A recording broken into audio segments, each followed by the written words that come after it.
We're not quite officially 5:30, so you're still on time. That clock keeps getting faster and faster. My apologies too. I got a bit of the sniffles or I'd be there, but I'll be muted for most of the meeting. That's all right. Thanks, Jeff.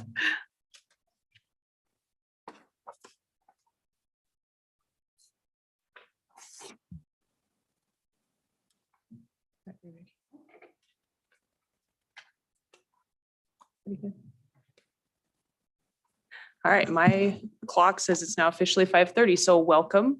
We are glad to have you here with us this evening and ask you to please join us for the Pledge of Allegiance.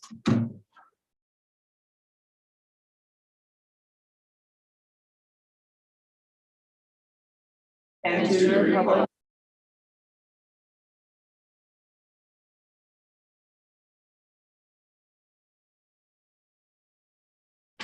All right, thank you. Item 1.3 is approval of the agenda.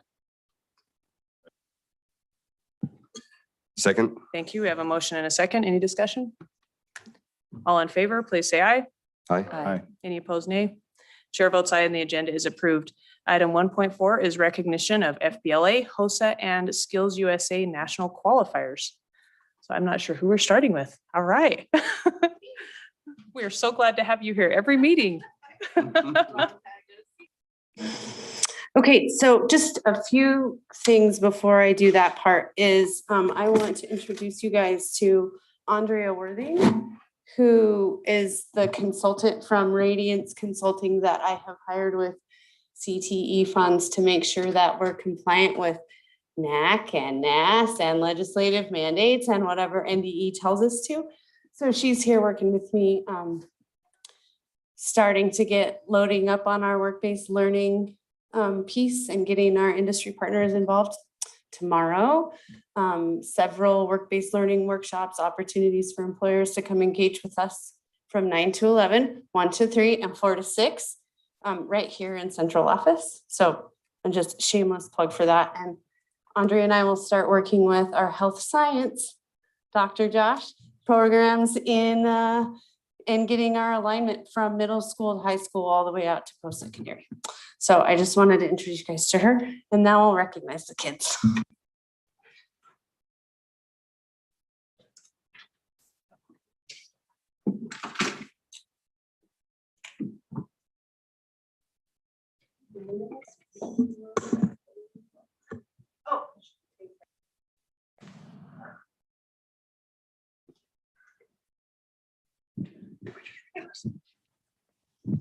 Okay, so first we're starting with Elko High School, the HOSA chapter, which is our health science related chapters.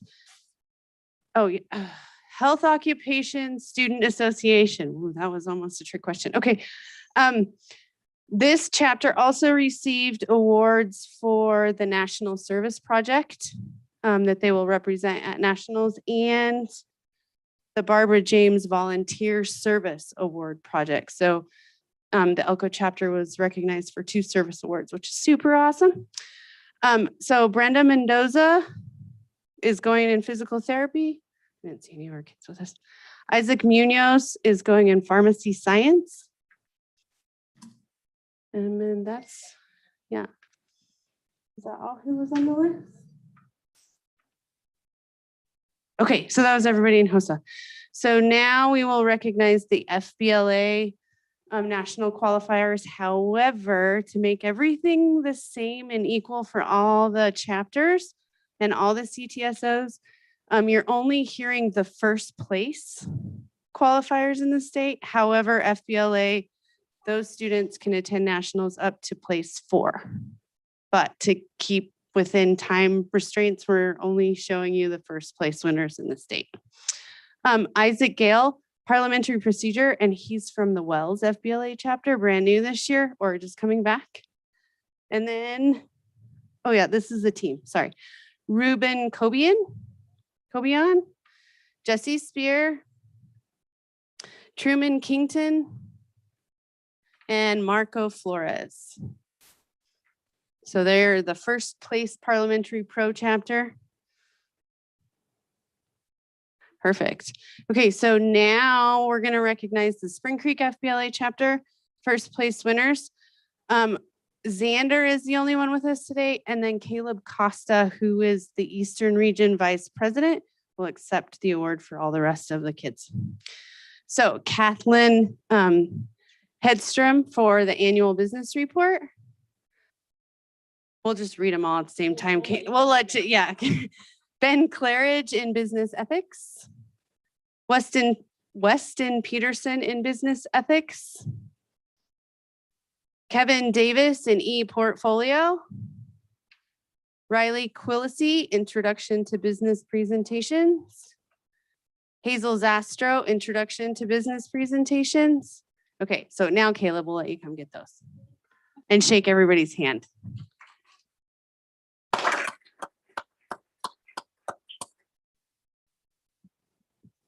Good. Thank you. And congrats on your.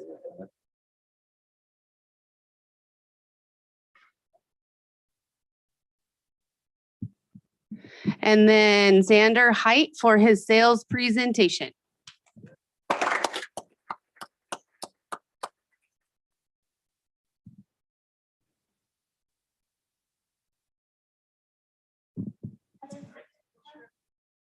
Yes, and Mrs. Williams is here too, the SCHS FBLA advisor. Perfect. So before you guys bail, make sure you get with Kayla to get your picture taken. Yeah, say hi, Kayla. Okay. All right. So the SCHS SCHS Skills USA chapter had 3 students placed for nationals. Actually 4, but one of them's not gonna be able to go, right, Mr. Thomas? Yes. Okay. So Nathan Thomas in cabinet making.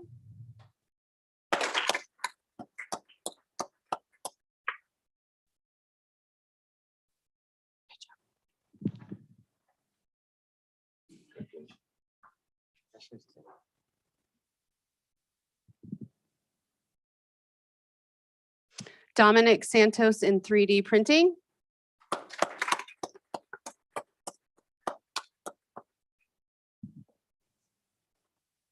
Good job.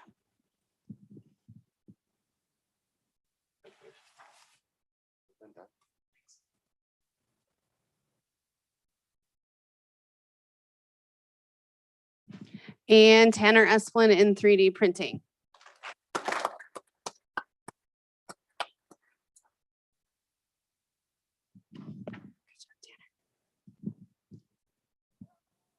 Good. Yep. Their advisors for Skills USA is Mr. Thomas and Mr. Murphy at Spring Creek High School.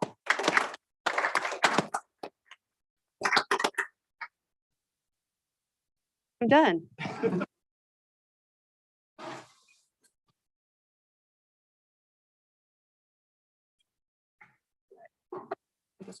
Pass those down to Cassie and make sure they get delivered. All right, it's just fun to have you guys here, and it's awesome to be able to recognize your students, and good luck as they go to nationals.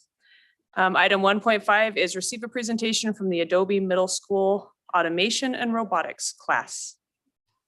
Mr. Krinka. Hi there.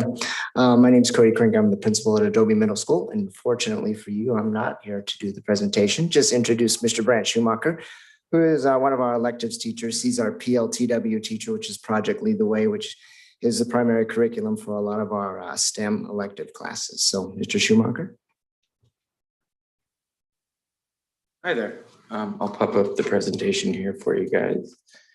Mr. Kranka kind of took what I was about to say, so we'll speed this up even faster. Okay, so I have 4 girls here that, come on up, girls. Paisha, Vanessa, Brianna, and Lucy, 4 very smart, albeit slightly nervous girls here for you today. And so we do teach the STEM class. We have some robotics stuff here for you. And I'm gonna kind of let them explain how the class goes for you guys. So Vanessa, I believe you're first.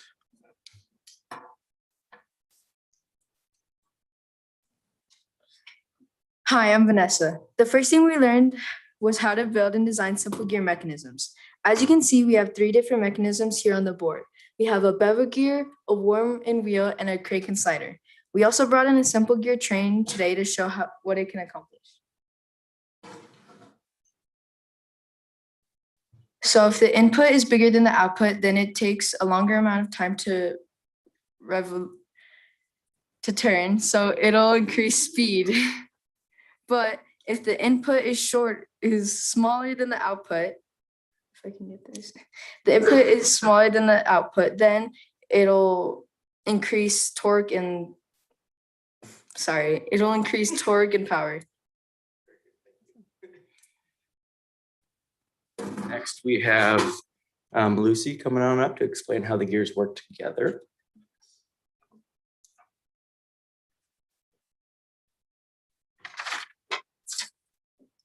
Building a wheel mill that had one input motion to make all three output motions move was the first project that we were assigned. The first thing Mr. Schumacher told us was that it was going to be hard and we were going to struggle. We did. But we also learned so much in how you can move one little crank and that can make three different things happen all at once. This project helped us better understand how machinery works and what happens when you push a button on something and an effect occurs. This is a windmill that we designed in class. It has a chain drive, a bevel gear, and a cam and follower. When you move the windmill, all three work at once. As you can see, some changes in speed and direction.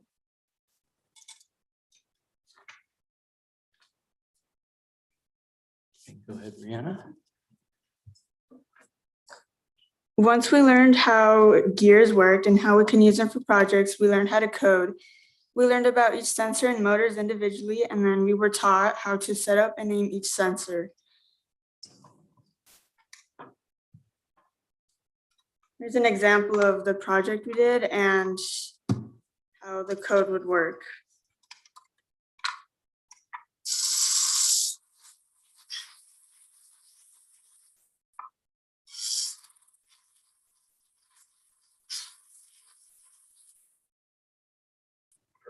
And then finally, we have Paisha to explain how we put all of this stuff together.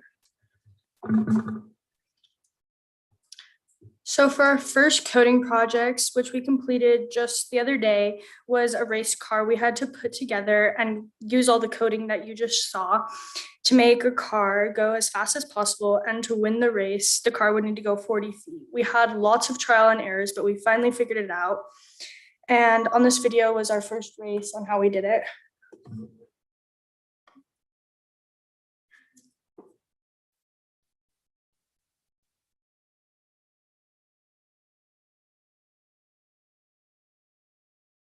So you can see there. And then I also brought this car that we built and we can show you guys how it works. Lucy, do you want to go there?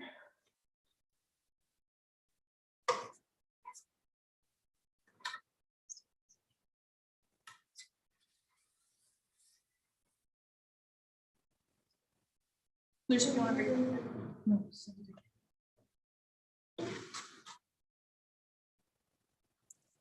No. Uh-oh. Oh, there we go. The battery unplugged.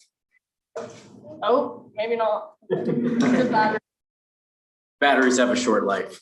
Oh, that's okay. That's why we brought extras. But I guess that's kind of where we're at in this class right now. Obviously, as we keep going, we're going to continue to get a little more advanced in our coding and our building of our projects. One of the final project that they do is trying to keep them interested in what they kind of kind of their interests and that kind of stuff.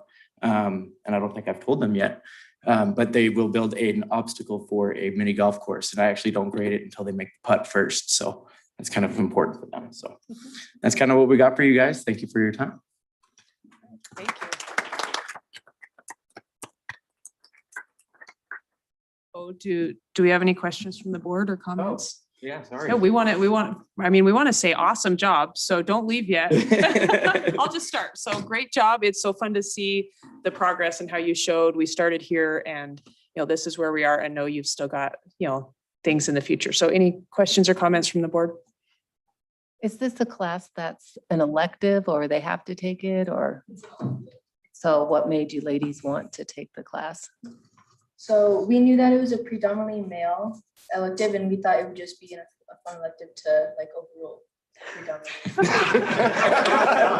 All right. I didn't coach that answer either. I thought you were going to say because there's lots of boys in there. So No. Exactly. Overrule. That's the key. Overrule. All right. Any other questions or comments from the board? So obviously you're progressing through. Are we continuing with this study into the future? Like you guys think you're going to continue to do robotics and STEM specifically here? It's awesome. I also got to say that I'm like nerd. I wish we had this. Like I keep every time we have students in here, I'm like, I wish we had this when I was in high school, like, or in junior high. Holy smoke. So enjoy it for sure. It's awesome though. All right, well, ladies, thank you for coming. and Thank you, listening to ladies. everybody's Comments. Thank you.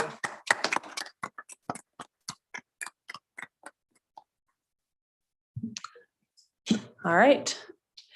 We will, and thank you to the parents. I didn't say that, and the advisors and teachers that came as well. We're glad to have you here. We will move on to item 1.6, health insurance fund information and update provided by third-party administrator LP Insurance. This is a non-action item.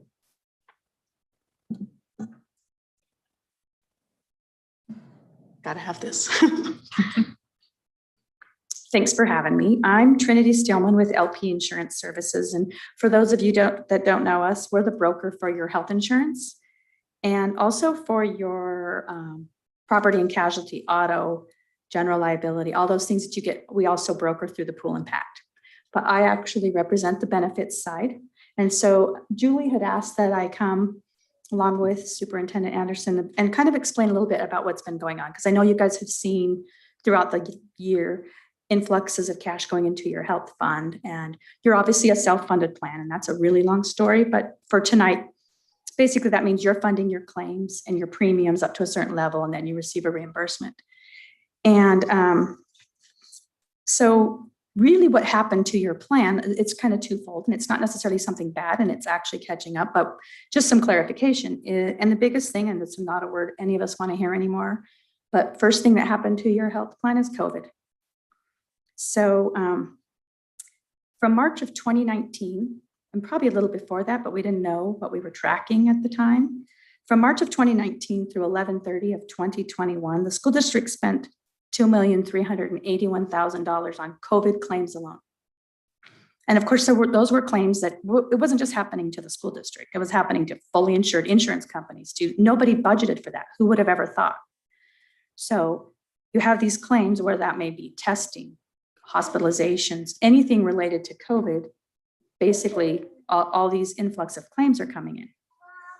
At the same time as your regular day-to-day claims that just happen on a plan your size. So people are having babies and some people are sick. And then you also came into what would have been what we would consider a less than positive claim year, taking outside of any COVID diagnoses.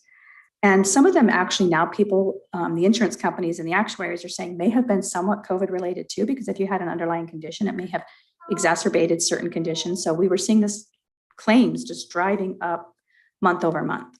And if you think about that, that's a little over basically about $120,000 to $130,000 a month in claims that nobody had anticipated. And then a little bit of a bad claim year. And so each month I would reach out to Julie because here would come the claims. Here's the claim threshold. And she would advance the funds in most cases from the next month. Or from now, what we were talking about recently has been that you're expecting some COVID relief dollars, which started coming out of the COVID Act simply because nobody was budgeting for these things. But all of the onus was being put on the employers or the insurance companies to make sure people could be tested, to make sure they could get vaccinations, all of these things that were just basically happening day in, day out, day in, day out. So over the past 2 years, basically, those claims just kept coming. Now we have seen that the claims have leveled off. I mean, you're still seeing some COVID claims come through, but just like any other illness, now it seems to be more of a day-to-day, well, just no more common or no more serious than some of the regular claims that would come through a third-party administration's claim paying process. So that's happening at the same time during those time periods. Of course, there's nobody likes this word either right now, but inflation. So, or what they call trend in health insurance. And over the past 4 years, basically your health insurance trend, not just for you, but in general, runs between 9 and 12% a year. Then you added in COVID. And so premiums naturally should have gone up, but we hadn't adjusted for premiums. And part of that reason was everyone, even from insurance companies, weren't even adjusting for them at that point. They didn't know how long COVID would last. Didn't know how long, I mean, was it going to be over? Was it going to be sooner? And so I think some of that people were just sitting back and waiting. And the same thing was happening here. So, you know, if you take into account that COVID doesn't exist and it's a perfect claim year, you should adjust for basically a 9 to 12% increase, just because it costs that much more each year to go to the doctor, get a new prescription, all of those things. So I guess the theory was it's kind of a perfect storm, if you will. And although the plan seems to be running better, it's definitely leveling off. The grant, was it a grant, Julie? Yeah, the grant you'll receive will basically mean you're going to probably, knock on wood, end your plan year right where you should have been. With the grant money coming in, you should finish this fiscal year flat. However, that doesn't mean we don't need to account for some inflation. And so obviously the recommendation would be at some point, the conversation is, what should the premium be? What should be the next step to covering those costs? And so although the claims certainly have leveled off in the last month, it's taken a drastic drop. In fact, we were already a little behind until that grant catches up. So when I met with Superintendent Anderson and with Julie, the conversation was, well, maybe it gets harder and harder to explain, right? I mean, each month the claims were driving higher than normal. Now they've kind of come back. And a self-funded plan tends to do that a little bit. So it shouldn't be alarming if 1 month you're moving into the next month's funding. But in your case, and in most people's cases, plans during that time, it was a 2-year period of that, basically. Because especially when you're self-funded, this month could be higher than normal claims or higher than expected claims, and then next month lower. April was much lower. So I think the moral of this story is we had to take into account COVID. We don't know what that means going forward. Hopefully really, we're not seeing enough claims that when I run a report or request a report, that it even really comes up with any significant trend that would be higher than normal claims, which is why I only gave you claims through 11/30. I anticipate your total claims since then will be about 300,000. We'll see once we get a little farther out. That would just be COVID claims. So really, I just wanted to kind of give you guys a little bit of information of what was driving those expenses, why it seems that it was awful. I mean, like $2 million is a lot of money. But you think about in nearly 2 years' time, that's what you're going to have spent. But also wanted to kind of give everybody the information that they may need for the fact that we also should always account for some inflation or some trend. That every year, there's new prescriptions, there's new procedures, and they cost a lot of money. And they're saving lives, they're extending lives, but we have to account for what that may mean to your health plan. And it's not something to panic about every single year or year over year, but it is something to watch and to be prepared for the fact that we need to at least cover that inflationary line in order to maintain your integrity, which you've done. And like I say, the COVID claims have come down, and actually your claims have leveled off. And I would say now we're even a little below what would be normal. But we don't want to, constantly bank on that either. So I didn't know if there'd be any questions, but wanted to just kind of give you an update on your health plan. I also am happy at some point to come and explain the benefit, but I felt like COVID was the place to start because of the funding that had gone on throughout this entire time period. Thank you. Any questions from the board? Yes. Thank you, Trinity, for that. I appreciate it. The federal government has been reimbursing to a degree. When does that end? So you indicated that we might have $300,000 worth of claims from November to current. When do we stop tracking current for reimbursement purposes? Well, or has that already happened? Not that I know of. And I honestly don't know when it will end. It seems that it hasn't ended yet. They're still also allowing, fully insured plans for small employers even assistance still for COBRA participants. So I do expect it will end, and we're still tracking it. Just now, the dollars are not as significant, so I'm waiting a longer period of time to go and ask for those reports, but we are still tracking it. And I guess as odd as this is, who would have ever thought we'd be receiving the reimbursements anyway? I'm assuming we'll probably get not a lot of notice when it ends, which is why we're still tracking it. Kind of like we didn't know if you were going to get any reimbursement or anyone was. Came up and the federal government began the COVID relief program. So I honestly don't know, but we'll continue to track it so you can receive as much reimbursement as possible. Great, thank you. And if I understood you correctly, the reimbursements that we've received, you said put us at a flat level. So does that include the 9 to 12% trend? No, which tells me that, which is why some years the whole reason you want to be self-funded is, this is a very simple explanation and I don't mean it to be, but I think of it as investing in maybe the stock market, right? And you guys have invested as to be self-funded for years. And a group your size really should be. Your premiums would be higher, and on good claim years, you would just be throwing away premium dollars. And bad claim years, like you had in the last 2 years, of course, sometimes you're having to juggle funds to come up with it. So that being said, probably you're going to be flat because the school district you'll have 2 grants, correct? That's been reimbursed. We just got the last portion of ESSER to reimburse about $1 million. So I believe that's it, the grants done. So unless they come out with another grant, there's no more reimbursements for COVID claims. At least from the state, right? Yes. Right. So we don't know what the federal government's going to do, which was why my answer was, I don't know. Yeah. But you're going to end up flat because basically now your claims are trending lower than expected. But I wouldn't say that, so we have not accounted for an inflationary increase. But just like you were extremely high for a while, the last 2 months have really been lower than I was expecting them to be.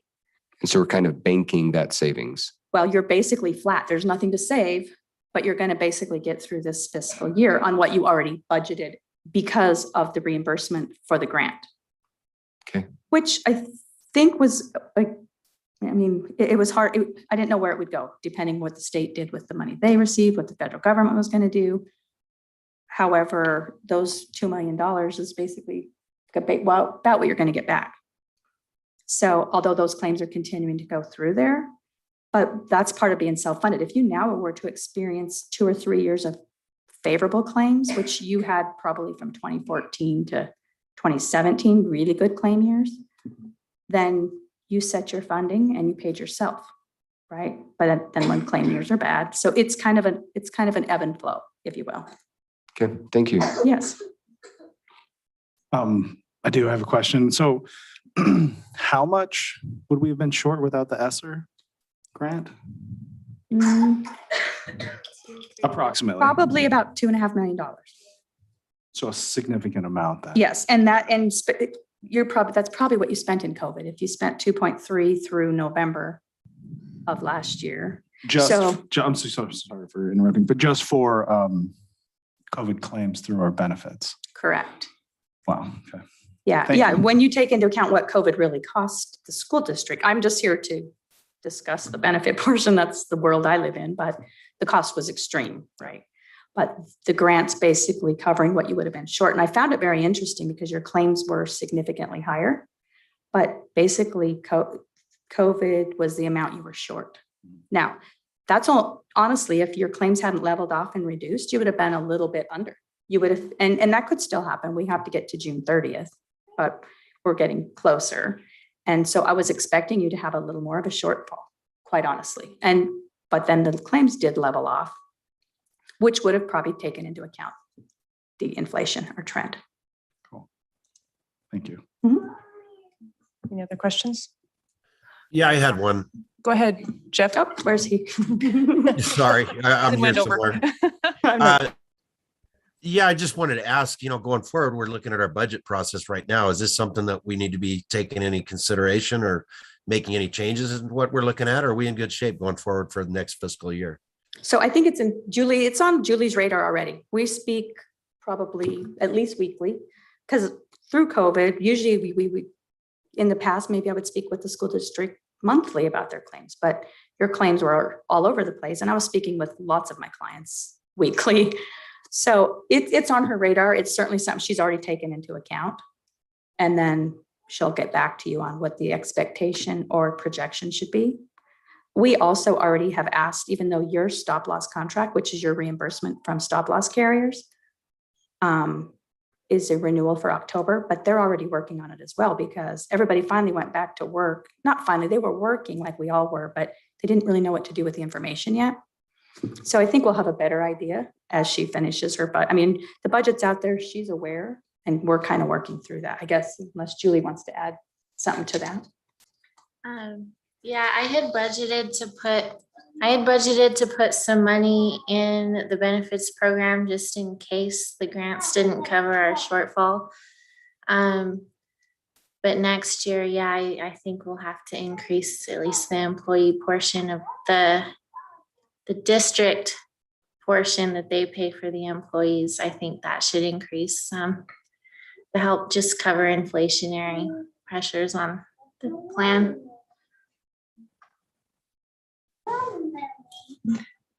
Did that answer your question, Jeff? Yeah, I just wanted to make sure that was, had a look. Well, I'm supremely confident actually in Julie that she's got it under control, but I certainly want to ask anyway. All right, thank you. Is there anything else? All right, well, Julie and Trinity, I almost called you Tina. I apologize. I would have answered. Thank you for coming and explaining. And, you know, I think coming back and explaining more on the benefits would be helpful to the board as well. Yeah, well, whenever you're, so, it's just interesting. Self-funding is an interesting animal, of which I'm a fan of, and I actually enjoy it, but it's nice for you guys to understand some of those. So when something like this happens, that you're never going to be prepared for COVID. Who's prepared for that? But when, you know, we would all know what to expect a little more. All right, well, thank you. Thank you. All right, we will move to item 1.7, recognition of our STARS recipients. All right. Susan? Hash. Come on up. Deborah Hash was our recipient for May. And you were kind enough to come to the school board meeting so we can talk about you a little bit. She was nominated by parent Kayla Daly Reynolds. And I'm going to read what she wrote about her. Okay, can I pause you, Susan? Yes. If your kids want to come up with you, that is totally fine. Absolutely. If she comes just up in didn't the want to be middle, held by we're dad. good. Okay, and by the way, Mrs. Hash is at Liberty Peak Elementary, 3rd grade. The parent says, Mrs. Hash deserves to be acknowledged for all that she does for her students. She goes above and beyond for all her students. We've had a rough couple of years with schooling in general, and COVID definitely did not help. Our daughter was falling farther and farther behind from the end of 1st grade to the beginning of 3rd.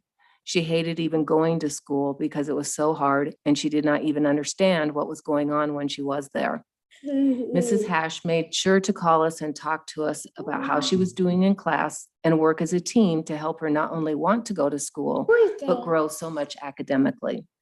She recognized the signs of dyslexia and asked if we wanted her tested. Yes. We, of course, agreed. Yes. After her testing, she was right under the standards of ECSD to get extra help with it. Mrs. Hash now stays after school 3 days a week to tutor using the Barton program with our daughter, as well as 2 other students. It has been a lifesaver for them. Lily, our daughter, now loves going to school and doesn't cry every night trying to read her homework. She received the most important award for her MAPS testing in both math and reading, and none of this would have been possible without Mrs. Hash. We truly believe that she will be the reason our daughter succeeds with her education. Mrs. Hash stepped up when we were running out of hope. And we thank you for everything that you've done.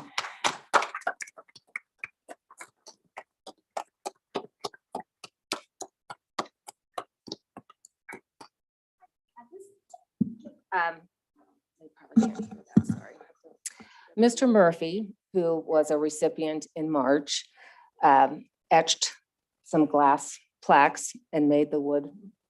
And so we think Mr. Murphy had to make his own. But so as long as I have you here, I'd like to present you with that. And that is glass. So if you want to wrap it later, since you have children, you're welcome to do that. But thank you very much for the job that you do. Thank you. I appreciate it. Thank you. Congratulations. You're just fine.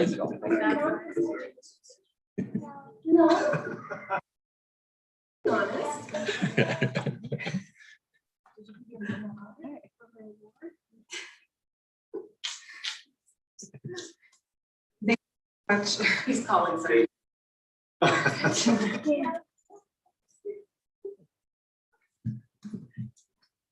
I say he's welcome to my chair if he likes it.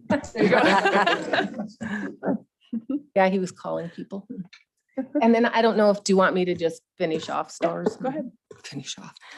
Anna couldn't be here tonight, but Anna Slade was the other recipient. She's in accounts payable here at central office. She was nominated by Cheryl Porter. And Cheryl said, Anna demonstrates a positive and kind attitude every day. She is always willing to take on any task asked of her. She has contact with all school sites regarding MasterCard, deposits, purchase orders, etc. She is always courteous and respectful of others. Her willingness to help others in any situation is evident. Being that Anna works in the finance department at central office, she is behind the scenes employee.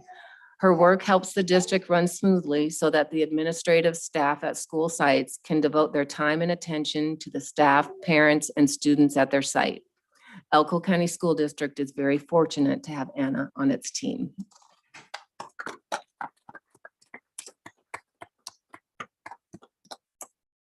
And I'd just like to thank the committee because it was a tough choice this month. There were a lot of choices and it was tough. It was a tough one.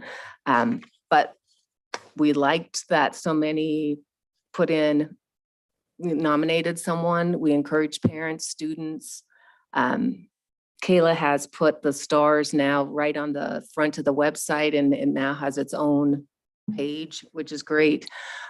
We're closed for the summer, but we'll start up again end of August and I'll send out a notice or I'll speak up at the board meeting to take more next year. So it was a good program. It's been lots of fun. Well, Susan, thank you for everything you've done to really make that program what it is now. So Yeah, thank it's you great. for that.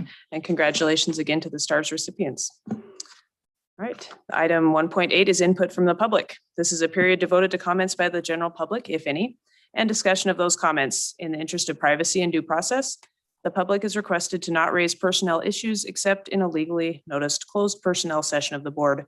Comments are limited to 3 consecutive minutes. A speaker's time may not be reserved, divided, apportioned, or deferred. No action may be taken upon a matter raised under this item of the agenda until the matter itself has been included specifically on an agenda as an item upon which action will be taken. Is there anyone who wishes to make a comment? All right, we will move on to item 3.1, which is our consent agenda. I move to approve the consent agenda. Do we have a second? I'm happy Second. to s- Susan, you get the second. We have a second from Susan. Any discussion? Couple of questions, if I may, Madam Chair. Mhm. Actually, I think there's only one question. One of the consent agenda items was the trip from Carlin to California. And it mentions that there's a bus to be shared with Spring Creek High School and West Wendover High School. There are 11 students that are included on page 1. And I just was wondering, are we going to see a subsequent request from those other 2 schools, or is that wrapped up and it's just coming from one school? There will be subsequent requests. The travel request itself said 11 students. The advisor from Carlin is chaperoning the students from Elko High and Carlin. So, but the advisors from Carlin, Elko, Spring Creek High, West Wendover, I believe, and Elko, they have all gotten together and they know they can all fit on a bus to get to the airport in Salt Lake together. So each advisor that's taking their group, if that's a chaperone for their own group of kids, will be submitting an out-of-state travel request. Okay, I'm assuming we're only going to see one bus request though. Yeah, you won't even see that. Okay, great, good. I'll take care of it. Thank you, and I appreciate their thriftiness in traveling together. Absolutely. Yeah, it's awesome to see them working together in so many respects, and traveling together is great too. All right, any other questions on the consent agenda? I had the question, there's a couple different proposals on there for the EHS band trip, which looks awesome, by the way. I just want to throw that out there. It looks like a really fun trip.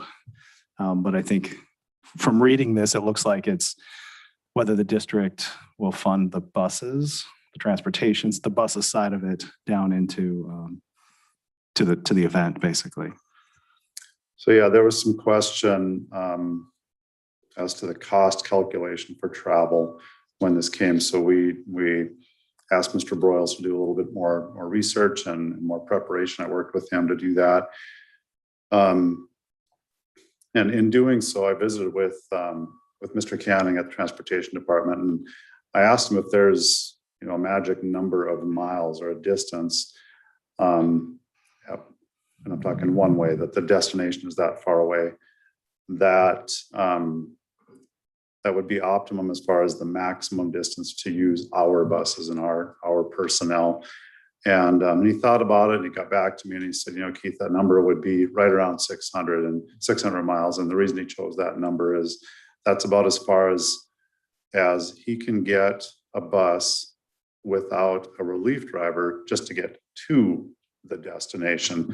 And we use relief drivers even when the trips are shorter than that all the time. For example, if there's a track meet in Reno, and say the team went the night before on a Friday night, and the track meet started at 8. Well, that means the bus driver Saturday he had to start at 8 a.m. But the track meet doesn't get done until 4 in the afternoon. He's not going to be able to make it all the way back to Elko within his workday. So we do use relief drivers even when the trips aren't that far away. But when we have to use relief just to get to the destination, it really compounds the cost, because the relief drivers, to get to that destination, they can't even ride in a car. They can't be in district transportation the same day they're going to be relief, or they can, but that time in the car counts as part of their work day that day. So in this scenario, for the relief drivers to, for example, take over probably in Las Vegas, they can't drive a school car to Las Vegas and then get behind the driver's wheel of the school bus, because they still wouldn't be able to make it to the rest of the way to Phoenix. So they would have to leave the day before, spend the night in a hotel, so they have 24 hours before they start driving again. So that's just an example of that, of the rationale that Mr. Canning used. And I asked him to then recalculate with that in mind, those kind of costs in mind, what it would cost to utilize district transportation to support this trip. And that amount, the 20,403, if you were to take the number of miles, I don't remember off the top of my head the number of miles, but times the 590, you would come up with 17,000 and something. So when he recalculated, it was that 590 wasn't quite enough to cover.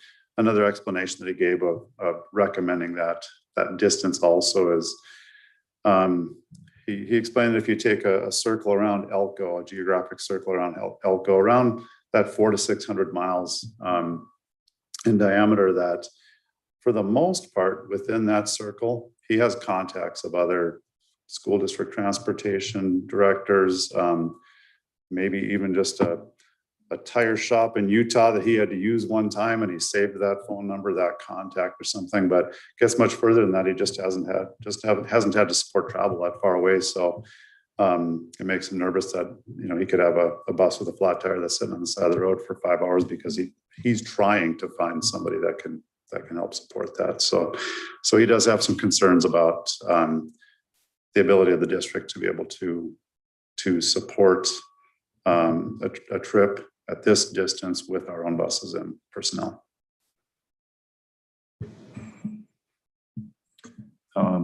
Yeah, well, I was just gonna echo, I kind of do as well with us having, wear and tear on buses, right? And even liability with our drivers through those roads. they're not fun in my car when I've had to drive down into the Phoenix area. So, yeah, that's just one of the basically like an issue with wear and tear on buses in the future too as well. We don't know outlooks. We just had talked about benefits and budgets and sending buses out, which we have an aging fleet too as well, don't we? Yeah, Julie, over the past 10 years, do you know about how many buses we've purchased? There was a lease for 10 buses that was paid off in 20. Okay. And we ordered another 15, I think, for Phil. Okay. Out of 85, yeah, a lot of them.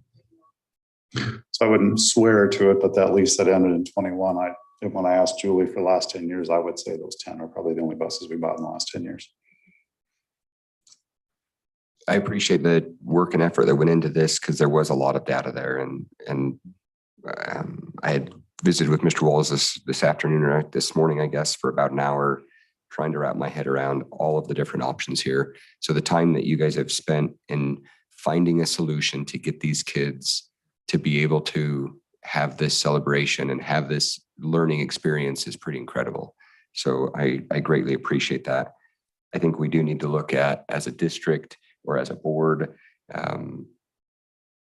different procedures, or I shouldn't say different, enhance our procedures, make it a little bit easier so that we don't have to keep doing this, whether that's a policy, whether that's a procedure, whether that's just a change of the form, something along those lines, I think would be good. So Mr. Anderson and I have discussed that, and we have a plan that following this, we will put into place. Great. I appreciate that. Madam Chair, I had nothing else on that, but I don't want to take anybody else's time. I do have one other thing. Go for it. Alrighty. As the minutes reflect, I was not available until about 8:15 on the last meeting. However, in reading through the minutes, I have no problem with the way they're written, and I have no problem with voting on this issue. Perfect. Thank you. Any other discussion? All right, we have a motion on the floor. All in favor, please say aye. Aye. Any opposed, nay? I'll take it that was an aye in favor, Jeff. Aye. Okay, thank you. Just making sure. All right. Any opposed, nay? Chair votes aye, and the consent agenda is approved. So I'm just going to ask All right. for a clarification on that Elko High band trip. What did you approve? All right, let's go back. That's a good point. So Sorry about that. Maybe my understanding, just with all those different things, is that we approved whatever is the best way to get the kids there. But if we need to more specifically, Mr. Broyles Do a motion? will need guidance almost immediately on the amount of money that he needs to have kids raise. So, All right. So some of those travel options that I gave you, the first one, for example, was normally when an advisor or teacher submits an out-of-state travel request and it's approved utilizing district transportation, the district takes care of the cost of that district transportation. But then there's the options of approving the trip and with the directive that district transportation isn't used and a charter is used. But anyway, those are some of the options. That was the purpose of me providing those options. Okay, well then we will approve the rest of the consent agenda and we will discuss. I think we need to wait for The the quote request. from the local Well, charter company. Is that he's waiting for that. He's been assured that it will be less than the cost that the travel company has provided him with. So, and I'm not encouraging you to approve it one way or the other. If you approved it without district transportation, then, or without paying without using district transportation, then the cost part does get transferred to Mr. Broyles and his program.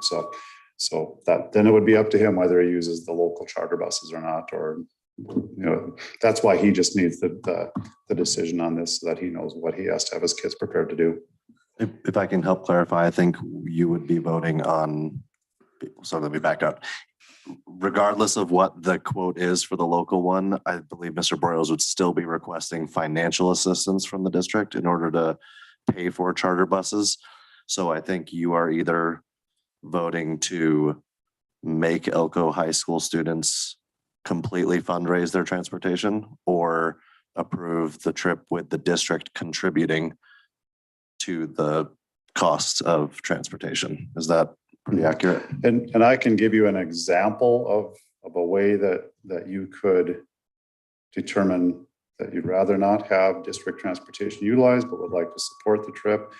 That 600 miles that Mr. Canning recommended, if you would like to take the cost per mile that's on the out-of-state travel request form times the 600 miles, which turns into 1,200 for a round trip, and support that cost. So in effect, you'd be supporting up to that number of miles that Mr. Canning recommends, which in this case would be, there's about approximately 60 kids, so it's 2 buses. So it would be the 1,200 miles round trip times 2 buses times $5.90 a mile.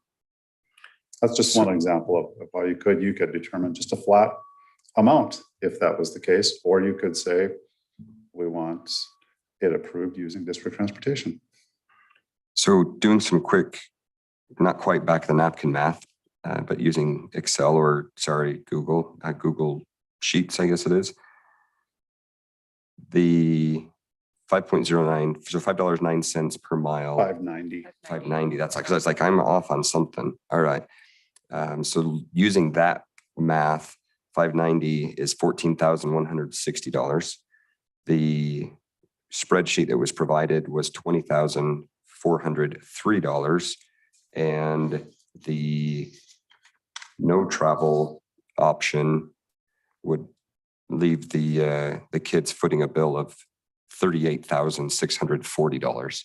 So I definitely personally don't think the kids should see $38,640 in additional fundraising costs. I agree with Ira that it'd be nice to see what Coach comes back with. It certainly seems to be that it will be less than $38,640.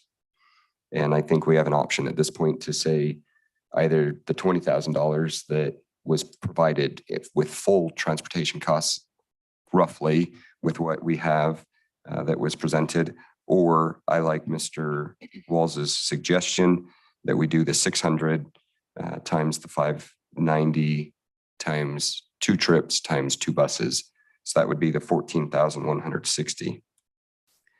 The only problem I have with that is that 14,160, if we do not do the transport, then leaves, doing some quick math again, 38,640. It's going to leave a pretty significant amount, 24,000. It's not 24,480 roughly, because my summation wouldn't work. So that's still a pretty big fee. That 24,480 divided by roughly 75 participants is an additional $326 per kid. So I know this is a hefty bill. I'm assuming budgetarily wise, we have some kind of budget dollar amount for this, but I don't know what that amount is. And if we've not tapped out everything with the lack of travel over the past 18 months, 2 years, I would suggest that 1, our approval of the consent agenda approved the out-of-state permission for out-of-state travel. And 2, I would suggest that we go ahead and do the $20,403.92 that was recommended, or that was outlined in the spreadsheet provided by the transportation department. Would you like that as a formal motion? Sure. Or do you want me to breathe? Yeah. You may breathe first, and then you may make a formal motion. Okay, Madam Chair, in regards to the Elko High School band trip for December 2022 and January 2023, I recommend that we approve the out-of-state travel and fund that through district transportation in the amount of approximately $20,403.92 as outlined. Okay, do we have a second? Second. Okay, any discussion? But using charter buses.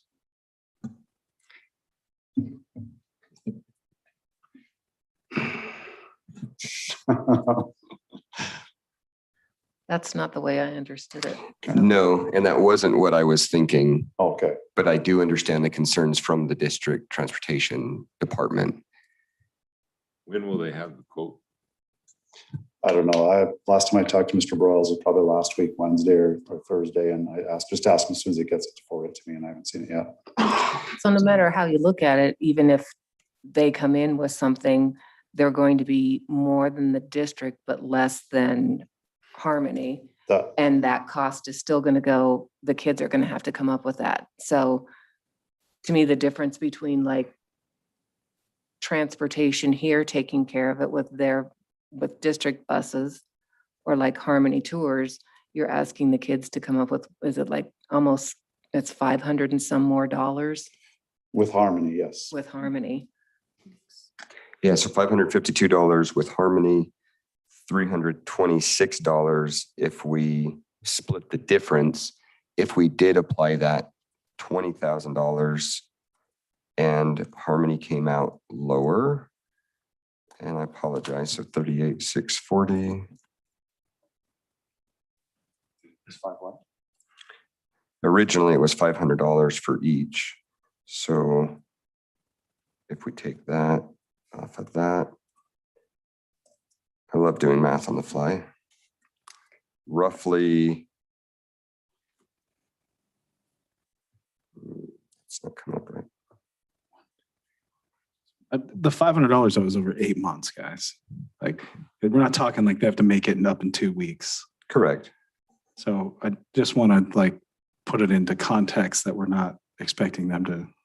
You're talking about $500 difference between that and then funding having the charter buses versus us throwing it on there versus us paying for. So just another question or thought, I suppose. At $500 a kid, would it be better to fly them? Well, I think that's cheaper. When I mentioned that, we don't know exactly what the local charter company would cost. I think if the trip is approved and whether or not the board is going to allocate some sort of financial assistance for him, it becomes Mr. Broyles' choice to make. So at that point, he could choose to check into flights, and if it makes sense, he could do that because the trip would have been approved, and he would also know the amount of money that he and his kids need to fundraise to make that happen. So the 20,000 is divided by the 75 participants is $272. So that would be, just to throw that out there on what could be applied towards airfare if we went that way. I think the motion should include the charter buses because they don't want to send our buses that far away from home. He would prefer not to, but we don't have a policy that we can't. I mean, if that's what the board would like to see, that's what we'll make happen. We're almost 50% over that 600-mile radius. That's 255 miles roughly. And yeah, I should have been more clear on my motion, and I apologize for that. Okay, Madam Chair, if I may amend my motion. Yes, go ahead. How about this? I'm going to withdraw my I was going motion. to say, why don't we withdraw and start over? Are you I okay withdraw with my that? motion. Maker of the second there, Ira. Okay, Madam Chair, I move that we grant permission for the out-of-state travel for the Elko High School Band and provide up to $20,403.92 in transportation costs to be applied however they like, but not use district transportation. okay. Do we have a second? Second. All right, we have a motion and a second to approve the trip with a maximum of $20,000. Read the number again. $20,403.92 as outlined in the spreadsheet. I love the 92 cents. Yes, with that number, and not use district transportation. Any discussion or questions from the board? I just want to clarify for this is that I appreciate this trip. Band trips are one of the best things I've ever been on in my life. And one of the other parts of that was actually fundraising. It's huge. It's probably shaped into the business that I have, is that I can actually go talk to people about things. And when you're talking about $80 a month extra compared to like what the district needs, we're talking about having our budget changing within the next year to two. I don't know that I fully agree that we need to be funding the transportation. So I just want to make sure it's on record that when I do go to vote for, or when I do vote on this, that that would be my reasoning behind it, is that we do have budgetary constraints, that there are a lot of opportunity out there to fundraise, that our community is very giving in what it does. And so the district funding the transportation side of it, I don't know that I agree that we should be putting that money into it. So. Thank you. Any other discussion? So just to let you, just in response to that, and I appreciate those comments, thank you. We've funded transportation for, I don't know that since I've been on the board for 6 months or however long it's been, that we've denied any transportation from the district. And I think we should have some type of funding for these students. They're already fundraising for $1,137 currently. Yes, another $200 is not going to break them. It's another 20% that they do have to come up with. And I think if the motion fails, I would strongly encourage somebody to make a motion to put some type of contribution towards the travel. Okay, thank you. Any other comments? I'm just curious if we could approve the trip and have Mr. Boyles come back with the information, have Julie let us know what things look like in the budget so that we can be a little more specific on our number instead of, I mean, the number is here in the information we received, but potentially that might be a better way of approaching this, approve the trip and then come back with more information. But do we have, I mean, we're not looking at anything until December, but we are also approaching the end of the school year. So yeah, the thoughts only on thing that? I would say is he said his kid with Harmony Tours, they allow the kids to make monthly payments. So the payment plan that he's set up, the first payment is May 15th. Okay. So they do need to know how much is being split, at least with the Harmony Tours part of it, how much they are paying Harmony Tours so that they can make their first payment. And maybe they can make the first payment based on the $1,100 per kid. I didn't ask him about if that would be an option to change which option they're paying for after the first payment. I didn't ask him that. I think this is Jeff. If Matt stated there that we have been approving travel for everybody. And I was just curious, is this significantly more or less than anything we've done in the past? Is this anything out of line or like say significantly more than what we do for other groups?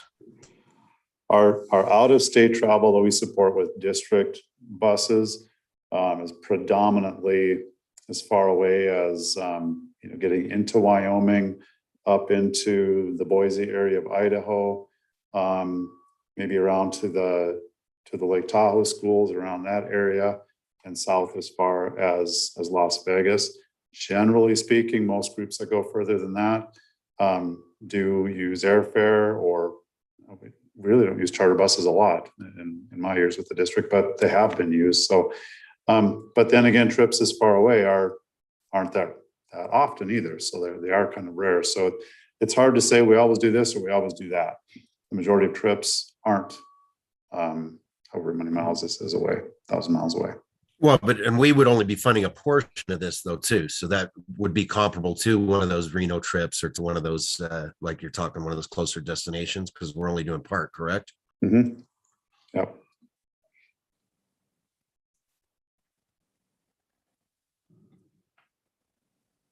All right, thoughts from the board. We do have a motion on the floor, unless there's other discussion. All right, do we need a repeat of the motion? Is everyone ready to vote? All right, all in favor of the motion, please say aye. Aye. Aye. Aye. All right, any opposed, nay? Nay. All right, chair also votes nay. I would love to see them just fly. Just take a bus to Salt Lake and fly. I think it'd be cheaper, but that the motion carries, and good luck to the Elko band. That'll be a fun trip. Okay, I will visit with Mr. Boyles tomorrow. Okay, thank you. Is there anything else we missed on the consent agenda before we move on?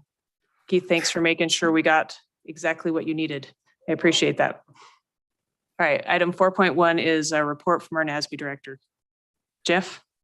All right. Well, it was a fun weekend in Reno over the 29th and 30th. 820 miles of driving. Got me there on Friday for the joint board meeting. And I'll just go over some of the highlights from the agenda. What they first talked about with updates from the president, Catherine Whitaker, talked about some of the NSBA, the National Association highlights from their conference in San Diego that has just passed. And they actually had a real positive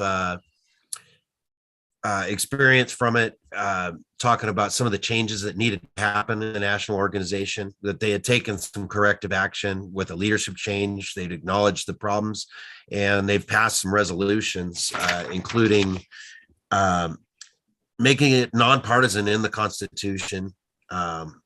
So a lot of the folks there in the meeting were very positive about, I know there's been some concerns in the past about how the NSBA has been operating, but they're very positive about some of those changes. So it looks like we're going to be keeping our membership there. A few other items passed. We also authorized, we had Dr. Deb Oliver was their last day, but there was a conference coming up. I'm sorry, it was a workshop. So we passed a little bit of a consulting contract to have her take us through that. And I do have a copy of that presentation that she did make to that legislative body. If any of you are wanting that, I can forward it to you. We also talked a little bit about the NIAA and the parent representation and some of the options on how to narrow possible nominations to that committee. So we talked a little bit about that. Also, some award categories for 2022 were recommended, and those all passed. They did. There's 13 different categories ranging from, secretary, director of the year, individual school board member of the year, and so on. There's 13 different categories there that we covered. All the changeover and access with Deb is complete. All the keys and everything with the and passwords and everything with the NASB has been handed over to Tom, is the interim director. The search is still on for a new executive director there, but that'll take some time. Then we had our training session on Saturday morning.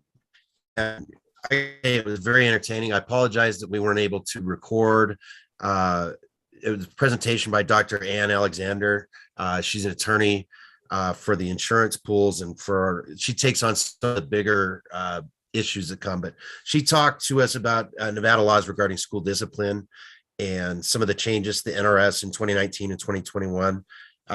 Created some opportunities and some challenges, but I do have a little bit of a presentation on that I can pass along. But I've learned quite a bit about the way Nevada law works regarding, it's really an NRS 392.467, the big law, basically talking about how discipline works in the state of Nevada. So that was a very good presentation on that. And then in the afternoon, we had Nate Waite did a presentation on competency-based education, and it was a cool exercise he did to start out, where he had about 7 of us, took us outside and had us dribble a basketball. And some of us were supposed to be good, some of us were supposed to be bad. And then he set up a little voting app you could do to have people grade how you dribbled, but there wasn't any instruction on how to grade. So some of the stuff coming back some had ones, some had A's, some had excellent, or bad or whatever, but they were all very different. And he used that to illustrate how when you don't have structure in the way that kids are testing and the way that they're judged, that it can be very confusing for them because of some of the feedback that they get. So some really good informative information on that. And then also we had going forward, they called another emergency meeting. It's really just a special meeting, but that was on May 9th, just yesterday. And mostly talked about how to direct lobbying towards the state as they're looking towards changing the way possibly some of the school boards are organized and whether they're appointed or elected. There was a lot of discussion on that, and we went ahead and asked them to please be aggressive in pushing that, we stick with an elected board and along those lines. So that's kind of what I have for you on that information. It was a lot of information over a few days, but if anybody has any questions, I'd be happy to answer those. Any questions for Jeff? I do actually. So, so would you say, excuse me, during the special meeting that it was a general consensus that we wanted to keep the school boards elected and that was something as a group they were really trying to push forward? Yes, I felt like most of the people in the NASB representatives, everybody was that way. It was kind of an interesting discussion though, because the two lobbyists, we had Jessica Ferrato and Paige Barnes talk to us about some of the reasons they're arguing for that. And they said that usually comes up every legislative session, but that it's kind of gained a little more steam this way. And the feeling was that they may be able to pull more qualified people because of the prestige of an appointment rather than going through an election process. They may be able to get a little different. And some of the arguments they had were actually, to me, pretty positive. But I also believe in the will of the people, and that I kind of like the way it is now. I know that's a little different with our board here, where most of us are appointed at this time. And this election season coming up, it's going to be interesting to see what happens. But the general overall vote on that was 100% towards being aggressive at keeping things the way they are and being proactive towards doing that rather than kind of sitting back on the sidelines. Thanks. And I know, Jeff, I don't know if you want to talk about how they're suggesting the boards would be appointed. Sure. What it came down to, and that's actually what made it interesting, specifically because of my own situation where I'm at in West Wendover. What they would do is split the boards. One of the suggestions was to split it to where it's like half elected and then half appointed, and they would be appointed locally. And that'd be for example, the county commission would be able to appoint one, and then incorporated cities in the area would be able to appoint one.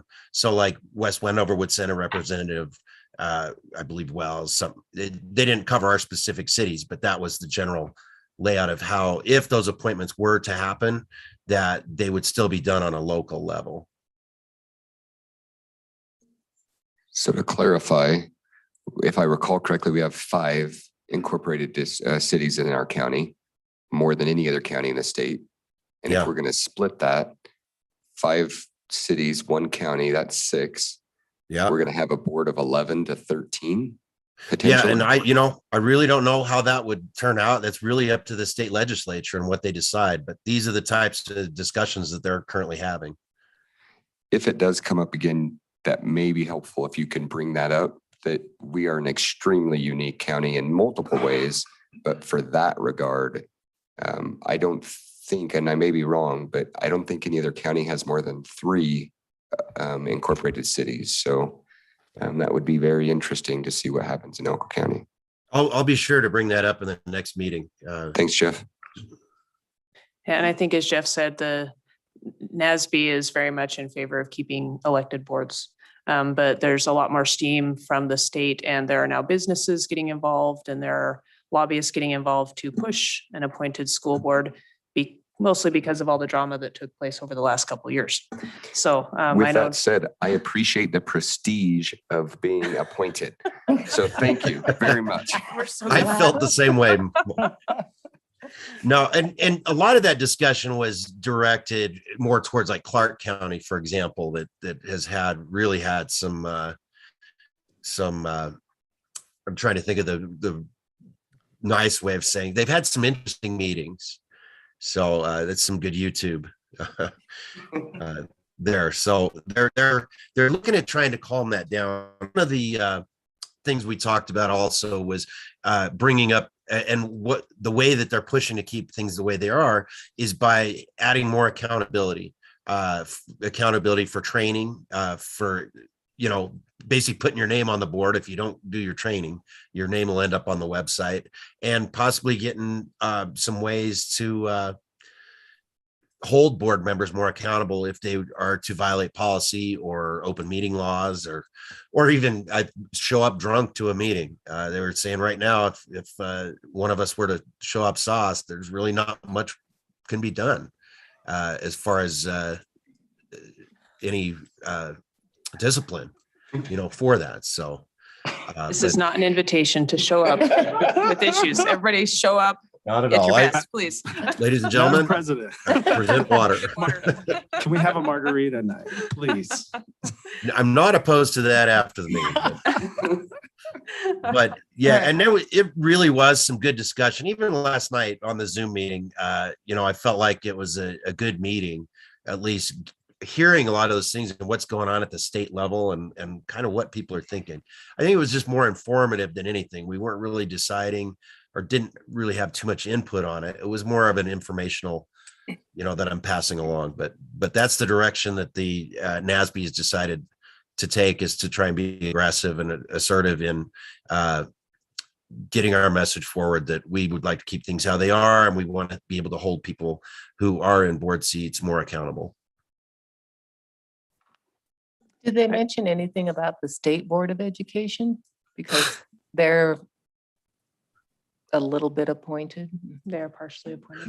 Yes, that was talked about. And I believe that that's done in a similar fashion, but on a state level. And the way that they're appointed is I apologize. I don't have notes on that. I'm trying to remember that discussion and how that state board is, but I believe they are all appointed. There's a few. Or are they the half and half model maybe that we're passing on? They're not quite half and half, but it'd be nice if they were all elected, actually, in my opinion. Yeah. They were all appointed by the governor. I don't, they might be. It just, there's more representation, obviously, from Clark on that, but I don't know, you start. You on the Google there, Matt? I can't remember exactly, but. I knew he's on the nice Google if they box. I were. saw that. And I do stand corrected. Clark County actually has 6 incorporated cities, which means that we've got at least 3 counties that have 0 incorporated cities, which is interesting. I think there's a NRS that states the number of board members based on population. Uh-huh. And that's what I was thinking, is that that could come in there as well. I mean, we couldn't end up with 11 board members because we're so many incorporated cities. Right. And I'm not finding what I want to find quickly, so we're gonna. Well, I was gonna I'll say, skip I think this. we could revisit this conversation later because it's something that's going to come before the state, before the legislature, and it's going to require, you know, the lobbyists to do the work to keep boards from being appointed and keep them elected. So anything else or any questions for Jeff before we move on? I would take those presentations or whatever you have that you talked about, Absolutely. you could send to us. That would be great. They may have some scribbles on it, but I'll scan everything and get it out to Cassie, and then we can get those sent out to you. Thank you. All right. Briefly, 4 members are elected to the state board, 1 from each congressional district, 7 are appointed, and the appointments come from governors, from the governor, and also I believe from the head of each bicameral house of the legislature. And looking it up very briefly. Thank you. You're an all-star, Matt. Thank you. Sometimes. All right. Part of the prestige. There you go. That's right. Yeah. There you go. Prestige worldwide. Well, speaking of prestige, we'll move on to items from board members since that's where we are, item 4.2. Does anyone have any items to share? I do. Okay, Susan, go ahead. Sorry. Besides the stars. I went to the Mountain View Carnival, which was a lot of fun. It was good to see tons of parents, tons of kids. I heard kids came there that didn't even go to school there. They're just going there for fun. So that was a very nice event. The teachers, admin, everyone worked really hard to make that happen. We have such talented kids that went to the art show, and I've never been to that before. Gosh, that artwork is fantastic. So if anyone hasn't been there, I think it's till May 22nd or something. Check it out because it's really worth seeing. And the Writers Festival was last night, and that was fun as well. They read snippets of the winners, just a little bit of their story. So it was fun to hear about that. And then I also went to something called Safe Talk. I didn't go to the morning presentation, but I went to the afternoon training, and one of our nurses, Skylar Basanias, did the training, and Lynette Vega was there. I know she's a big supporter of all of that. And it was very informative, just talking about suicide and how to help others. So that was sad on the one hand, but very good training that if it's held again somewhere, I highly recommend going to it. It was worth it. I think that's it. Thanks. Anyone else? Just to add to the appointed school board issue, that's not that. I don't think that's their end game. I think there's a bigger picture. All that's just where they want to start appointing public officials. And because I've heard conversations about school board members would be the easiest target, and then moving on from there on county elected officials, making them go into a more appointed government. So it's important that we do what we can to keep this as is. Mm-hmm. Agreed. I would agree with Ira.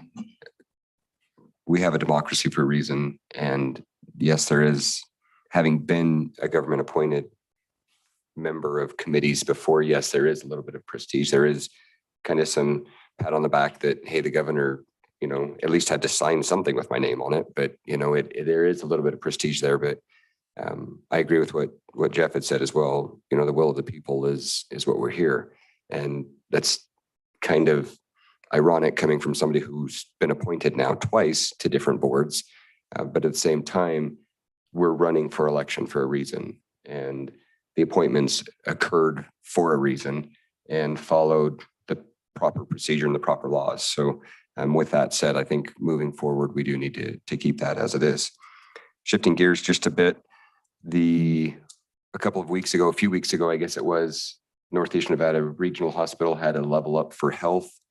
And I missed a meeting, so I'm sure it was probably talked about a little bit here, but hearing from the other side of it, on the hospital side, they were very pleased with the outcome. And my understanding is they are looking at how they can continue to expand that into other communities and other schools. So hearing it from that side, just in passing through one of the civic clubs that I'm in, it was nice to hear. And then the reason for missing last meeting, I was traveling with a group of students, chaperones, students, teachers, and chaperones, other parents, to the East Coast.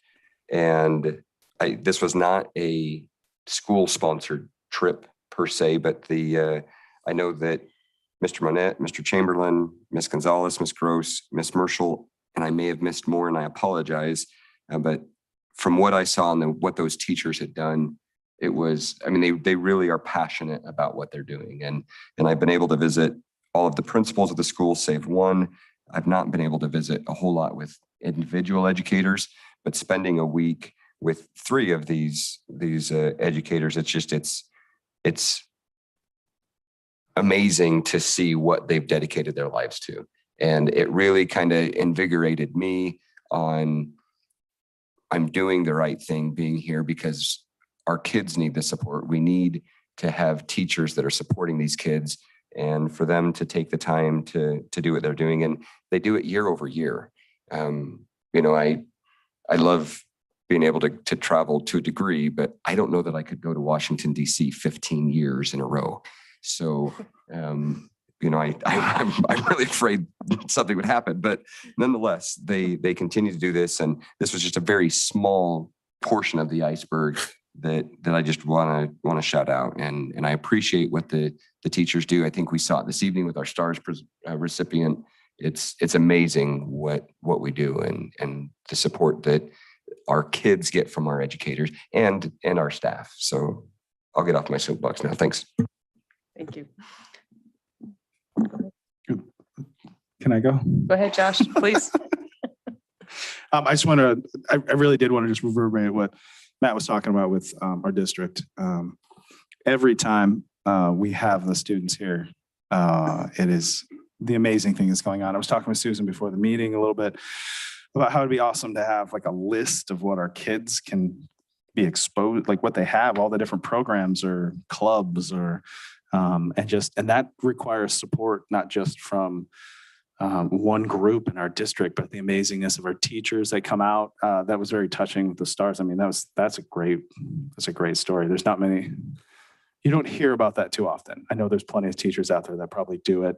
But that's a great story. And then the administrator that support them, the parents that come in, and then the district that continues to support as well. This is all like a big unit of community is what they really call it, I think by definition, but I don't know. And so it's amazing to see this community continue to get together and to continue to talk and to just sharpen each other and make ourselves better. So I'm excited for what's to come in this position, regardless of an election. I've had fun learning and expanding, and I just can't wait to see where it goes in the future. So yeah, thank you. Jeff, did you have anything? I just want to give a shout out to the West Wendover High School boys golf team. They won. We hosted divisionals the other day and took first place. Might have had something to do with what they had for lunch. I don't know, but they did well and represented well on a very, very rough day. Scores were high because it was cold. It was windy. There was a little bit of snow here and there, but they came out, they competed, and they did great. So big shout out to those guys. And it's nice seeing, like, again, that's another opportunity that our kids have to be able to do. I love seeing that. Same here. So that's all I have. All right. Thanks, Jeff. Yeah, I was going to congratulate West Wendover and good luck to all of the other teams that are headed off to regionals for whether it's track and field, softball, baseball, golf, everything that's going on throughout the district. We've got a lot of kids going places, and it's going to be exciting to see what this weekend brings. And also just last week was Teacher Appreciation Week, and many thanks to the teachers and good luck in finishing the year as the weather gets nicer, because that just gets harder. So teachers, we appreciate you, and we appreciate how you're going to finish off the year. So thank you in advance.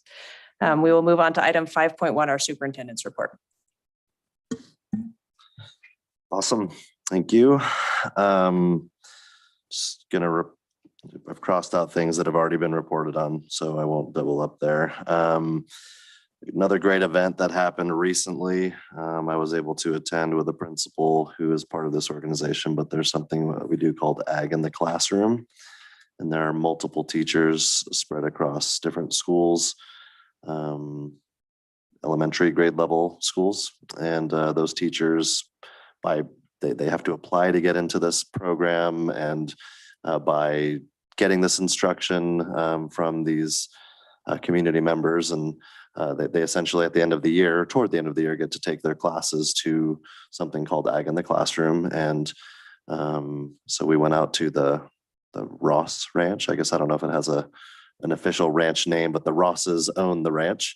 And the kids were there learning about animals and farm equipment. And I'm sure there's some really great terminology that I am not well versed in.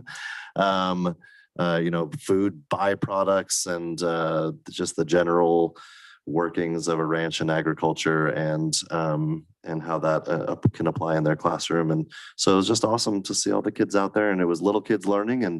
And that day there happened to be some big kids that I recognized from up in Wells that are there to help kind of chaperone the kids around and help both instruct and manage children. And just a great event. And thank all the teachers, administrators, community members that participate in making that an opportunity for our kids, because agriculture is certainly an important part of our culture here in Elko County. Had a great leadership training that was put on through the NNR. Well, I guess NNR PDP was working in conjunction with Leadership Nevada, I think it's called. Anyway, they brought in a renowned speaker named Dr. Zhou, and he came and really talked with us about considering, just gave us things to chew on and think about, and how we assess our students, how we make learning meaningful for them, and how we make our schools inviting places where kids can, really hit home the topic of we're not all meant to succeed in everything. We all have things we excel in, and there are things we're challenged in, and that's okay. And we don't need to make all of our students robots of the same exact learning, but help kids to excel where they want to excel and help drive people towards goals that they want to have. And so it was just really good overall conversation. And that wasn't just leaders from here in Elko County, but there were people here from White Pine, from Humboldt, from all around the region. So it's great to have that learning opportunity with them and network a little bit. Gonna embarrass some people. So I mentioned Paul and Cody, I think, at a previous board meeting, but Paul, go ahead and stand your handsome self up. That's Paul Allen. Paul Allen is, I mentioned he's our new director of school of secondary. I almost messed it up again. Director of secondary education. I swear that wasn't on purpose, Paul. I'm so sorry. You just make me nervous. So you could sit back down. And then Cody, director of HR. So I have not told them they have to come, but gave them the invitation to start attending board meetings so they could start to feel it out. And that way, when Mr. Walls is gone and it's their turn to step up, they know what they're stepping into. Also, you already know Ray Smith. Ray Smith was selected by committee to change from his position as Director of Special Services over to our Director of School Improvement. So remains to be seen what we're going to do with our Special Services Department, but I'm really excited for Ray to have that opportunity and continue to be a part of our team. He's a valuable asset. So wanted to give you some updates there on central office changes. Next up, just so you're aware, in case you've been wondering, we did have that RFP for food service providers out. We have 2 bids that we're looking at and scoring, and we hope to have that ready for you for the next board meeting. One of those being Chartwells, who's here with us as they often are. Thanks for always supporting us and being here. But yeah, we'll have that ready for you, hopefully for the next meeting, so we can vote on that. What was it, this week or that was last week? I was in Reno for the NAS, the monthly superintendent's meeting, and talked about a lot of important things, but I wanted you to know about a specific conversation we had, and that was we met on UNR campus, and UNR was there, UNLV was there. Yes, they were in the same room working together in conjunction with the superintendents, and we had a really good lengthy conversation with Mr. Sandoval that was there, and everybody else that was part of that conversation. But it was essentially around what they can do as higher education providers to fill 2 pretty important needs that our schools have, and one of those being our current students and what sort of opportunities we can provide for them, be it through dual credit or AP or baccalaureate, or just different ways we can help them get the type of credits they need to be able to accelerate their degrees and their learning, and help them maybe identify before they're going to college and spending thousands and thousands of dollars in tuition, what sort of things they're interested in, and really just help in any way they can that way.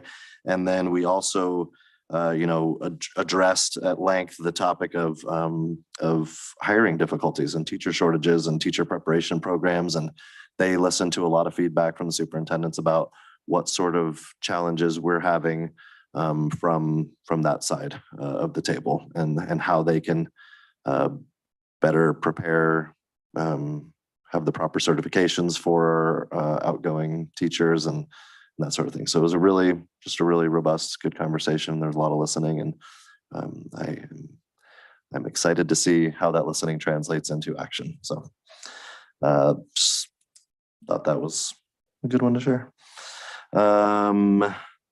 Let's see, Teresa mentioned the sports.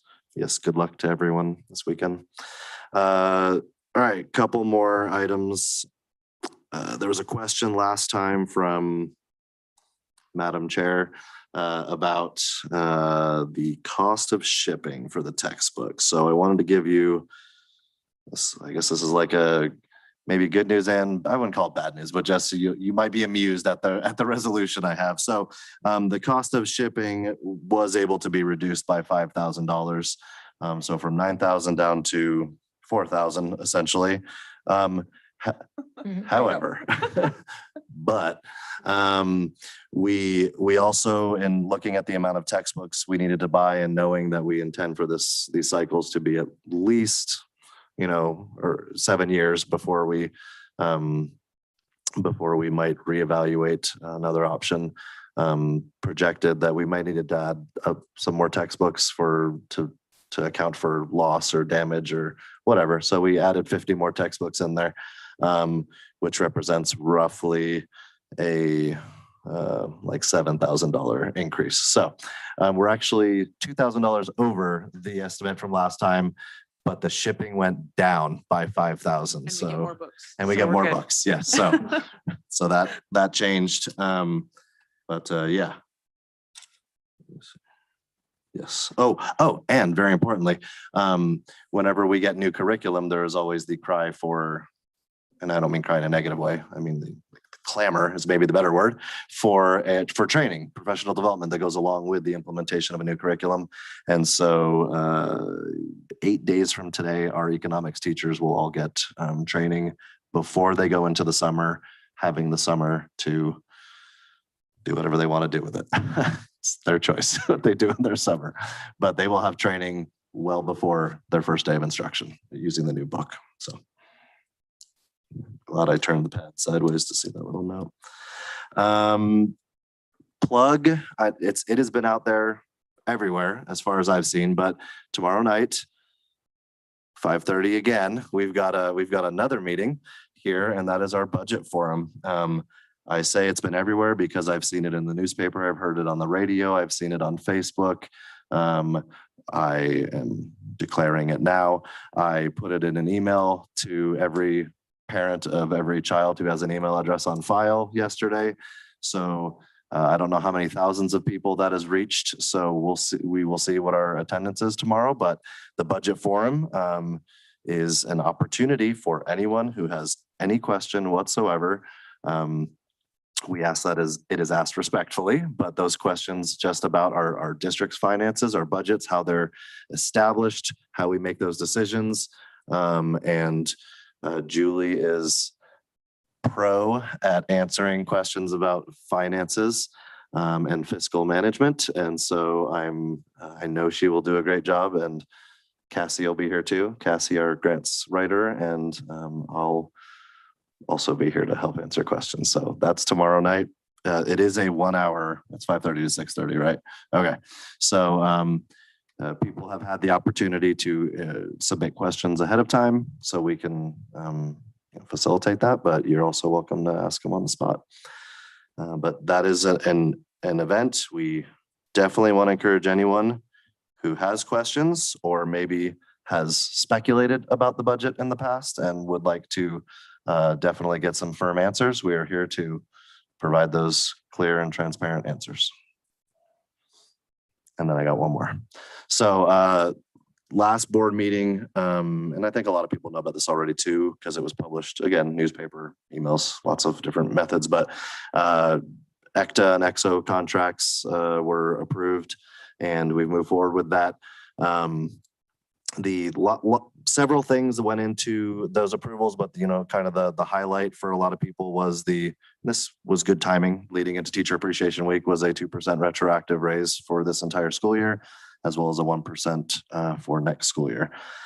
A question I've heard posed is, on one hand, the district is saying what a financial bind we are in for capital improvement purposes and other purposes. So how are they in such a bind if they're able to throw a 2% retroactive raise and then a 1%? How can they just throw, which ends up representing a couple $1 million over a short period of time?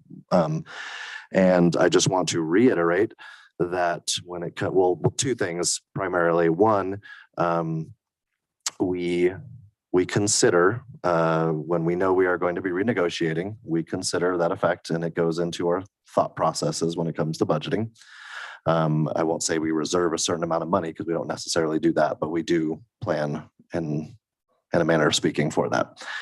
The other more important probably element to remind people about is that capital improvement funds have nothing to do with our general fund. The per pupil centered funding plan is money for our general fund, and there is a small amount of money, relatively small to the total amount, that goes into to maintenance and improvements. The remainder, as you know, is daily operations and salaries. Any capital improvement projects, let's say people want to say, well, you should have taken that $2 million and put it into building, let's say, contributing to the Spring Creek Meat Lab that we've been talking about. Can't do it. It's not allowed. Like, that money is not for that.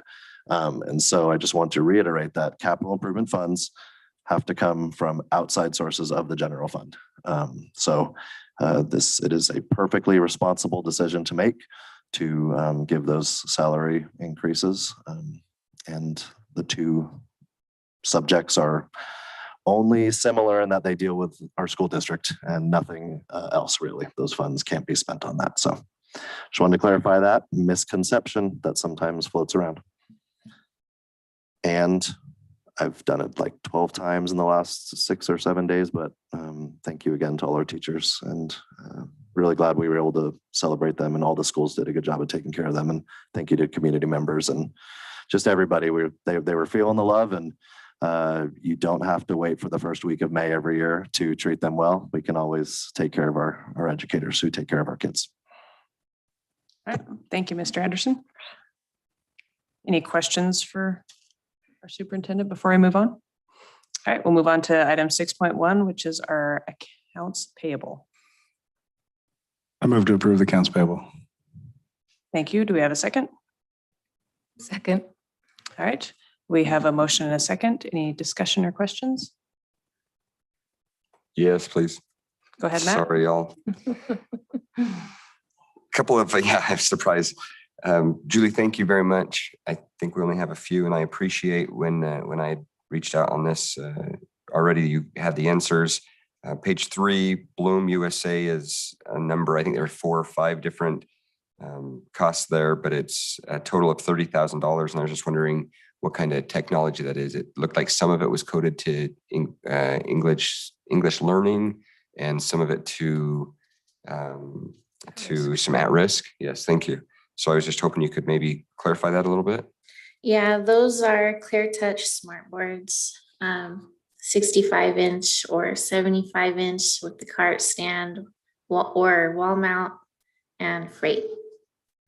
Thank you. And so the at-risk, this is just a follow-up that I just had now, the at-risk versus EL differentiation between those, is that a specific classroom that's at risk or English learning, or is that for a specific school that uses certain funding through the pupil-centered funding program? How does that work?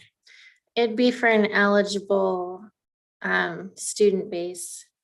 But if they're counted in at risk, they're not counted in the base funding. So there wouldn't be base funding for those students. but I'm sure it was for an allowable school. If they bought it through there, I can get more information from. No, Casey. just, I guess what I was just looking at is it, even though it's designated that the whole school or the whole class is benefiting from these new technologies that then we're getting funding for that doesn't come out of our general funding, correct? Okay, great, thank you. Page 4, CDW, there's about a $43,000 amount and it's for Sonic Wall. And I think you had said it's Internet and Security Suite, is that right? So is Yeah, that something that's just network and annual? Sorry? Is that just an annual thing for us? I can jump in there. Yeah, that's Thanks, Mac. annual. Thanks, Mac. And Great. it's part of our content filtering and our firewall to keep people out of our network. Great, thank you. That's a wise investment. Page 7, VEX Robotics, 45,000. As Dr. Byram has said, we have some pretty cool, Byers has said we have some pretty cool programs that we have. So is this robotics for some of these programs that we have with the presentations we've had lately? Yeah, so that's 12 robotics classroom kits. It's a big cart with a bunch of robotics parts. So it'll go to 12 different classrooms, different schools. Cool. Maybe other classes could overpower as well. And we could have some good learning there. Last thing I had, page 9, there was a $40,000 expense for YESCO. And I don't remember exactly what it had said, and I don't want to look it up, but that's outdoor advertising. Is that correct? That's the outdoor marquee for Southside. They removed the old one, disposed of it, lowered the pole, manufactured a new one, installed it. It's a double-faced interior illuminated topper cabinet with electric message center. Thank you very much for that specificity. That is awesome. I appreciate that. What's that? I said that didn't sound pre-prepared at all. No. I looked it up this morning. Oh, and that was, I guess, the reason I was looking that up is because this we know Southside is a Title I school.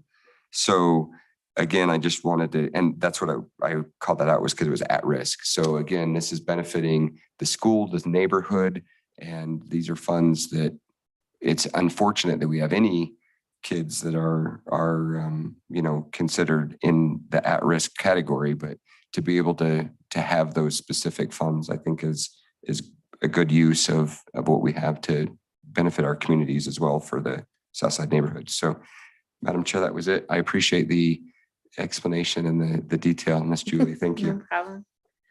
All right, any other questions on the accounts payable? All right, we have a motion on the floor. All in favor of approving the accounts payable May 10th, 2022, please say aye. Aye. Aye. Any opposed, nay? Chair votes aye, and those are approved. We have one more set for Wells Rural Electric.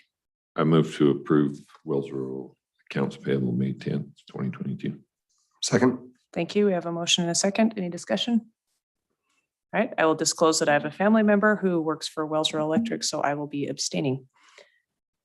All in favor of approving the accounts payable for Wells Rural, please say aye. Aye. Any opposed, nay? Sounds like the motion carries, and again, the chair is abstaining. Item 7.1 is a final opportunity for input from the public. Julie, thank you for always having answers. Is there anyone who wishes to make a comment? All right, if not, thank you for being with us virtually and in person, and we will see you next time. Meeting is adjourned. All right. Have a great night, everyone. Thank you. Thanks, Jeff. Thanks, Jeff.